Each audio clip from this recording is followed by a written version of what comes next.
Hello good morning students. आज अभी हम लोग NCERT 8th class second chapter में लास्ट एक्सरसाइज ले रहे हैं, linear equation in one variables में। 2 एक्सरसाइज 2.6 और एक्सरसाइज 2.6 में सबसे पहला question number 1, 8x minus 3/3x equal to 2 है ना। अब इसमें x की वैल्यू अगर सिंप्लीफाई करनी है तो क्रॉस मल्टीप्लाई कर लो, तो 8x minus 3 will be equal to 2 into 3x, ऐसा कुछ आएगा। और इसको अभी हम लोग कैसा लिख सकते हैं, 8x minus 3 will be equal to 6x। इसको इधर ट्रांसफर करें तो 8x minus 6x will be equal to 3 और 2x इज इक्वल टू 3 और x will be equal to what 3/2, ऐसे कुछ आएगा। ठीक है, so this is the first problem. ठीक है, अब इसमें सेकेंड वाला क्वेश्चन देखें। क्वेश्चंस बहुत सिंपल हैं। क्वेश्चन नंबर 2,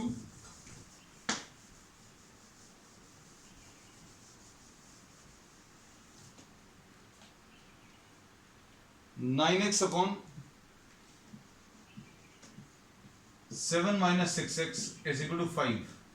क्वेश्चन नंबर 2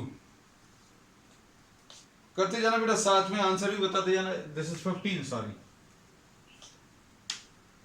अब इसमें क्रॉस मल्टीप्लाई करें तो 9x will be equal to 15 into 7 minus 6x, तो ये आ जाएगा 9x is equal to 105 minus 90x, ऐसा कुछ आएगा।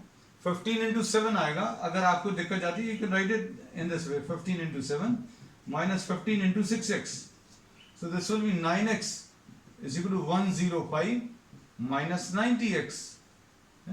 Transfer this term to the other side. 9x plus 90x will be equal to 105 और 99x is equal to 105 और x will be equal to 105 divided by 99। ठीक, अब इसमें 3 से cancel करो, 3 3 से 9, 3 5 से 15, तो x will be equal to 35/33, ऐसा कुछ होगा। सो this is what question number 2। अब इसके बाद क्वेश्चन नंबर 3 देख लें।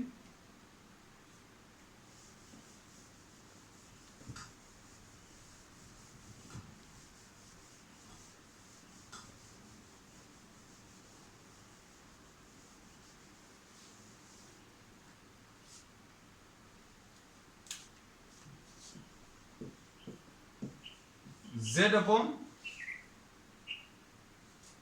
z plus 15। ठीक है, कुछ क्वेश्चंस हमें ऐसा लगता है अगर थोड़े से छोड़ भी देंगे, सिमिलर टाइप के हैं, कोशिश करेंगे वैसे सब करने की, पूरा कंप्लीट करने की। इसमें क्रॉस मल्टीप्लाई करें, z into 9 will be equal to 4 into z plus 15, कितना आ जाएगा 9z,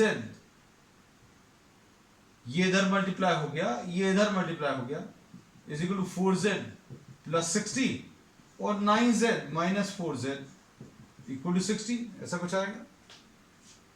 और 9z माइनस 4z को 5z लिख सकते हैं, 5z इज इक्वल टू 60 आएगा। z will be equal to 60/5, यानी z की वैल्यू, ये 5 नीचे जाएगा इसलिए इधर लिखा हुआ है 60 डिवाइडेड बाय 5 यानी 12 आ जाएगा। ठीक, अब इसका नेक्स्ट क्वेश्चन 4th।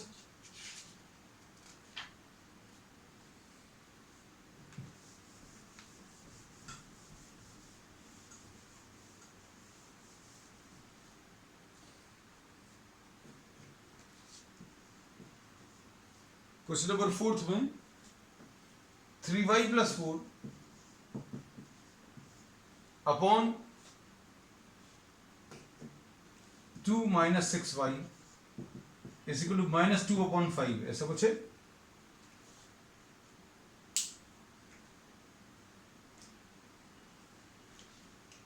ठीक, अब इसको क्रॉस मल्टीप्लाई करो, 3y plus 4 into 5 is equal to -2 into 2 minus 6y, ऐसा कुछ आएगा। ठीक, ये कितना आ जाएगा 15y प्लस 12, सॉरी 15y, ये 5 है, 15y plus 20 will be equal to -4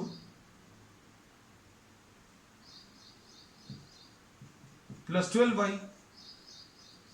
अब इसको इधर ट्रांसफर कर लो तो कितना आ जाएगा 15y minus 12y is equal to -4 minus 20, ये कितना आ जाएगा 3y इज इक्वल टू -24, और y की वैल्यू अगर आप सिंप्लीफाई करें तो y की value will be -24 divided by 3, y equal to -8, ऐसा कुछ। अब क्वेश्चन नंबर 5 देख लो।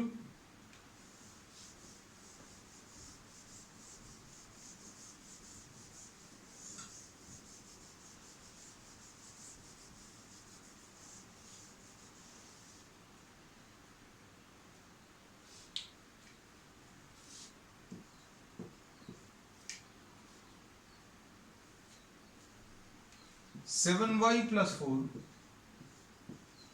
Upon y plus 2 is equal to -4 upon 3, ये आ जाएगा 7y प्लस 4 क्रॉस मल्टीप्लाई करो into 3 is equal to -4 into y plus 2। ठीक, अब ये आ जाएगा 21y plus 12, 7y into 3 21y plus 12 is equal to -4y minus 8, ऐसा कुछ मिलेगा।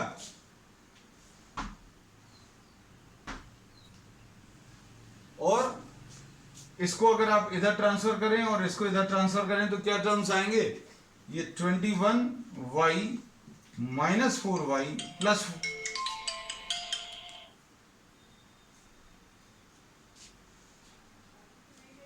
21y plus 4y will be equal to -8 minus 12, ऐसा कुछ मिलेगा।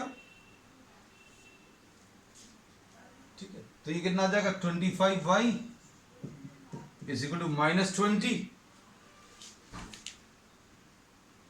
और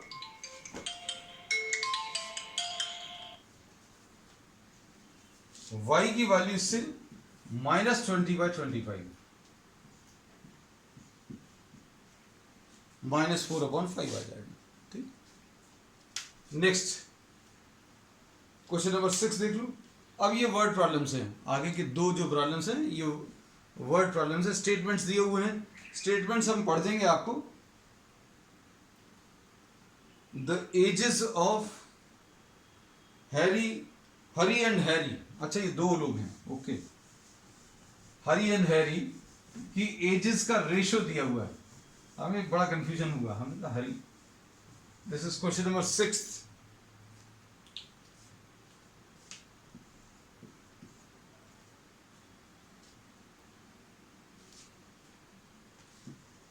age of Hari upon age of Harry, इनका रेशो दिया हुआ प्रॉब्लम में। दिस रेशो इज गिवन 5:7, 5/7 है। अब इसके बाद एज ऑफ हरी 5x मान सकते हैं, and as of Harry 7x मान सकते हैं। अब इन्होंने बोला 4 years from now, after 4 years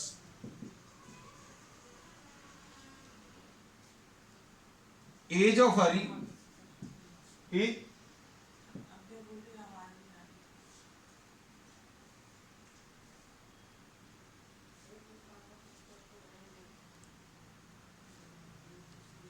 age of Hari will be what 5x plus 4, और एज ऑफ हैरी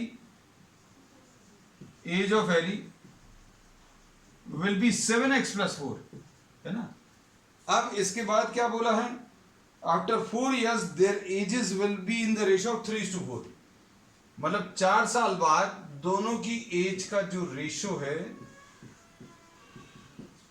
वो 3:4 हो जाएगा, ऐसा दिया हुआ है प्रॉब्लम में, है ना। अब इसको सिंप्लीफाई कर लूं, 4 × 5x + 4 = 3 × 7x + 4, ऐसा कुछ आएगा। और ये 20x + 16, इसको अंदर मल्टीप्लाई करें, 4 × 5x 20x, 4 × 4 16 = 21x + 12, और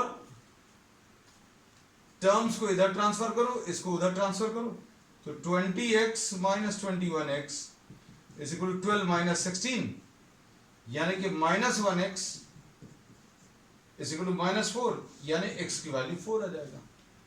x की वैल्यू 4 अगर आ गई तो age of Hari will be 20 and this will be 28। 4 साल बाद कितनी हो जाएगी, ये तो आंसर आ गया। आंसर हम यहां पर लिख देते हैं, हम बार बार कहते हैं कि आप इसको अलग लिख दें। अब इसमें 4 साल बाद इसकी 24 हो जाएगी, 4 साल बाद इसकी 32 हो जाएगी, और दोनों का ratio 8 3s are 8 4s are, तो सही है। So we have verified the answer also, ठीक है। अब इसका लास्ट प्रॉब्लम, क्वेश्चन नंबर 7 देखो।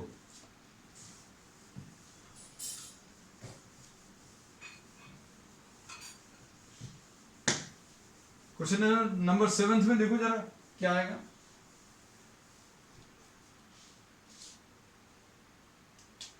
The denominator of a rational number is greater than the numerator.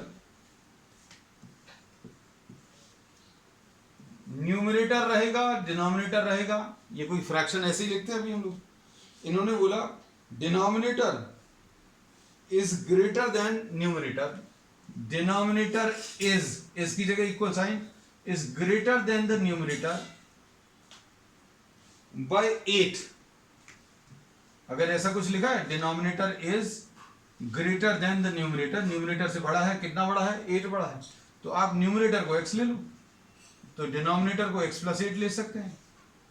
तो फ्रैक्शन क्या आ जाएगा बेटा, फ्रैक्शन विल बी x/x + 8, ऐसा कुछ आएगा, ठीक। अब इसके बाद क्या बोला है, if the numerator is increase by 17, numerator is increased by 17 and the denominator is decreased by 1, denominator is decreased by 1, the number obtained is 3/2। अब देखो इन्होंने बोला जो भी न्यूमरेटर था उसमें 17 आप इंक्रीज कर दो, तो न्यूमरेटर कितना था, देखो बेटा x + 17, न्यूमरेटर इसका x था और डिनोमिनेटर x + 8 था। अब डिनोमिनेटर 1 कम कर दिया, x + 8 - 1, तो ये 3/2 हो गया, ऐसा बोला। क्रॉस मल्टीप्लाई कर लो, 2 × x + 17 = 3 × x + 7, ऐसा कुछ आएगा, ठीक। अब इसके बाद कैसा लिखेंगे, 2x + 34 will be equal to 3x + 21, ठीक।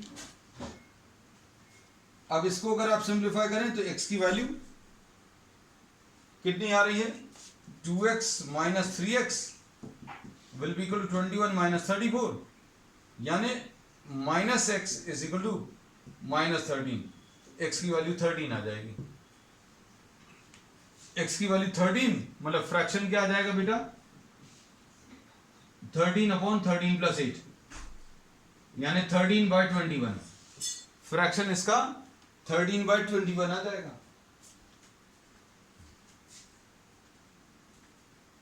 अब आंसर को भी वेरीफाई करें।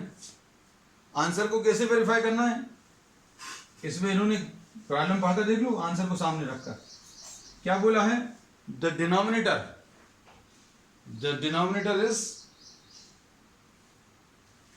Greater than the numerator by 8। देखो ये 13 है, ये 21 है। सो denominator is greater by 8, denominator जो है 8 बड़ा है, ठीक, ये भी सही है। फिर उसके बाद इसमें इन्होंने क्या बोला, 17 ऐड कर दो और डिनोमिनेटर में से 1 कम कर दो, तो ये कितना आ जाएगा, 30 डिवाइडेड बाय 20, कैंसिल हो जाएगा, तो 3/2, ठीक है।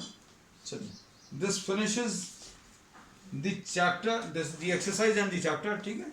That's all for today, we will continue with the next chapter on the next term.